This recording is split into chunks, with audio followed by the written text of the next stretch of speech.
want answers? You have offended my family.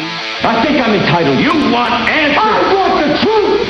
And you have offended Shaolin Temple. You can't handle the truth! Surely you can't be serious. I am serious. And don't call me Shirley. Radical Rant. All right, folks, welcome back to the show. Real quickly here, we discussed in the news at the top of the hour about the Oregon Sheriff Mike Winters from Jackson County, Oregon, who is taking now to the Supreme Court the case that he has lost 3 times in the Oregon courts, all the way to the Oregon Supreme Court, where he says he shouldn't have to allow for a concealed handguns weapon permit for a legal medical marijuana patient in the state, because that makes them a drug addict and therefore violates federal laws about handing permits to drug addicts. Of course, the Oregon Supreme Court has denied this and said, no, the states has their own rights as far as regulating gun purchases and registrations and so forth, and the federal law doesn't apply in this case. Well, I wanted to bring this point up about this because so far the case has cost the county $13,000 in legal fees, outside legal fees, plus the equivalent of $20,000 in time spent by the county's internal legal team.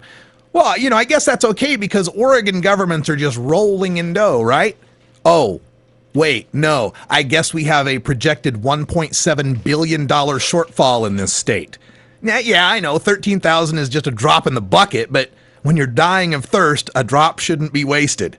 For instance, that $13,000 is about how much revenue Jackson County brought in from user fees for recreational trails, and about how much the county will spend on a hydraulic truck conveyor attachment to help keep the county airport runways usable in the winter.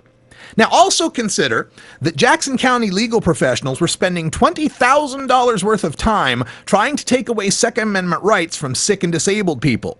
Meanwhile, according to the Jackson County Criminal Justice Fact Sheet, the county had one of the highest crime rates in the state. It exceeds the state average in probationers needing supervision.